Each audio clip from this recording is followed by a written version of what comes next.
এই আন্দোলনটা থামবে না। আন্দোলন কিছু সময়ের জন্য স্থিমিত হবে, এটা আরো বেগবান হবে এবং মোদির পতন টেনিওর করে যেতে পারবে না। মোদির পতন ঘটবে। দর্শক শ্রোতা, আমি প্রথমে বলবো যে আমাদের দ্বারা ইন্সপায়ার্ড হয়েছে তারা। কারণ প্রথমত এই যে ককরোচ পার্টিরা কেন বলবো? তখন তাদের তেলাপোকার সাথে তুলনা করছে এই বিজেপির গুরুত্বপূর্ণ ব্যক্তি। যার পরে তারা ককরোচ পার্টি হিসেবে তারা ফ্রন্টে নিয়ে আসলো। আমাদের যেমন রাজাকার বলছিল। তো আমাদের বেসিক জায়গাটা আমাদের সাথে মিল আছে। আমি ওই জন্য বলছি ককরোচের পার্টির ককরোচ যে বলে তারা কেন বলতেছে? বলছে এরা তো তেলাপোকা। ওই কথা বলছিল। যার পরিপ্রেক্ষিতে তারা ওইটাই দিয়ে তারা ফ্রন্ট লাইনে নিয়ে আসলো। যে হাসিনা যখন রাজাকার বলছিল যেভাবে আন্দোলনটা খুব হয়েছিল, মানে এটা জটিল হয়ে গেছিল, ওই রকম অবস্থা এখানেও ইন্ডিয়াও তাই হয়েছে। আমি প্রথমত দেখেন ওখানকার সরকার কি চায়, পরাধীন থাকলে মানুষ একটা পাখি যদি অনেকদিন খাঁচার মধ্যে রাখা হয় সে উঠতে ভুলে যায়। তো পুলিশের উপর ভারতীয় পুলিশের উপর অত আস্থা রাখার কোনো কারণ নাই। যেটা আমরা অতীতে যেটা দেখলাম যে গরু খাওয়ার জন্য পিটা মারছে, বাপের সামনে পুলিশের সামনে মেয়েকে রেপ করছে, তাদের মন্দিরের ঘন্টার সাথে বাইন্দা একটা যুবতী মেয়েকে দিয়ে ঘন্টা বাজাইছে, কিন্তু পুলিশ বিদ্যমান ছিলেন। তাহলে পুলিশ কিন্তু ওই পুলিশ বরং আমাদের পুলিশ দল খারাপ করার চেয়ে ওদের চেয়ে ভালো আছে বলে আমি ব্যক্তিগতভাবে মনে করি। কারণ আমাদের এই ধরনের ঘটনা হয় না, ঘন্টা ধর্মীয় ঘন্টা বাজাইছে বা বাপে করছে এরকম ঘটনা আমাদের এখানে হয় নাই। তারপরে এই যে পশ্চিমবাংলায় কি করতেছে, এগুলিতে পুলিশের সহযোগিতা করে মুসলমানদের বাড়িঘর বাইঙ্গা দর্শন করে জিনিসপত্র লুটপাট করে নিয়ে যায়। তাদের মোরাল জায়গা ওই জায়গা নাই তো। এবং যার ফলশ্রুতিতে তারা অঙ্গরাজ্যগুলি স্বাধীনতা চায়, উল্পা চাইছে, এখন মণিপুরেরা চাচ্ছে, কাশ্মীরে চাচ্ছে। কেন চাচ্ছে? কারণ ওখানে ভারতের টোটাল রাজ্যে যে ইনকাম তার ৫৫% তারা কেন্দ্রে নিয়ে যায় এবং অঙ্গরাজ্যগুলির সাথেও তারা বৈষম্য আচরণ করে এবং ভারতের কোনো আশেপাশে কোনো রাষ্ট্রের সাথে তাদের কোনো ভালো সম্পর্ক নাই। কারণটা কি? কারণ ওই জায়গাটা। আর তারা মোরাল দিকে তারা অনেক পিছিয়ে আছে। সুতরাং ওদের উপরে এত ভরসা করার কোনো কারণ নাই।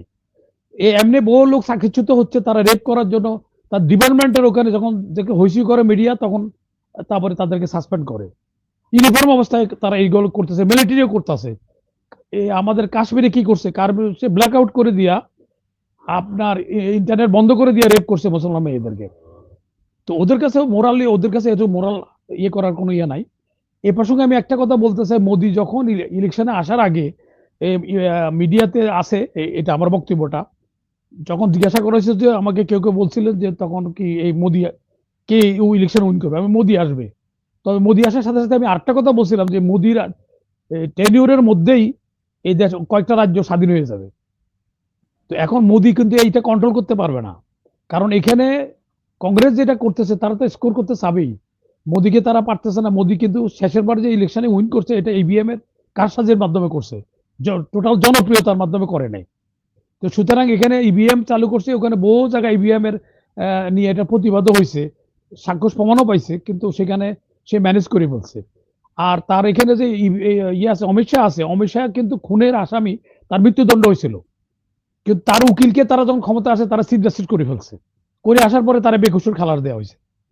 তো এখানে আমাদের সাথে আমাদের খারাপের মধ্যেও আমরা ওদের চেয়ে ভালো অবস্থানে আছি আমি মনে করি। কারণ এদের উপরে ভরসা করা যায় না। যারা হাসপাতাল করে আবার প্রসাব, গরুর পেশা পায়খানা খাইয়া বলে রুগী সারওয়া যাবে, এত কন্ট্রাডিকশন তাদের সাথে। সুতরাং এরা মুসলমানের জন্য কোনোদিনও বন্ধু হবে না এদের, এবং মুসলমানের কল্যাণে তারা কাজ করবে না, বাংলাদেশের আশেপাশে কোনো রাষ্ট্রের কল্যাণে তারা কাজ করবে না। এদের লোকে চোখে চোখ রাখিয়া চলতে হবে। তাদের এসব অসৎ যে সন্ধি আছে তাদের, এইগুলিকে মাথায় রেখে আশেপাশের প্রত্যেকটা রাষ্ট্র সেভাবে তাদের কর্মপরিকল্পনা প্রণয়ন করা উচিত। এদেরকে উপরে কোনো আস্থা, আপনি কারোর সাথে পার্টনারে গেলে তার সাথে প্রতিবেশী হিসেবে, বন্ধু হিসেবে নিতে গেলে তার আদর্শের সাথে, ধর্মীয় অনুভূতির সাথে মিলতে হবে। তারা যারা দেবতা মানে আমাদের সেটা খাদ্য, তারা গরুকে দেবতা মানে আমাদের সেটা আমরা কোরবানি দিই। তো এত বৈপরীত্যের সাথে বন্ধুত্ব হয় না।